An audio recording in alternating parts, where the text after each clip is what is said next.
860வது நாளாக கருணை கரங்கள் அறக்கட்டளையின் சார்பாக அன்பும் அன்னமும்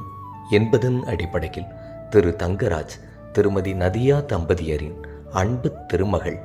இன்று பிறந்தநாள் காணும் குழந்தை செல்வி டி யோஜனா அவர்களின் திருக்கரங்களால் அரசு மருத்துவமனையில் சிகிச்சை பெறுபவர்களுக்கும் மற்றும் உடன் இருப்பவர்களுக்கும் காலை உணவு அருட்பிரசாதமாக வழங்கப்பட்டது.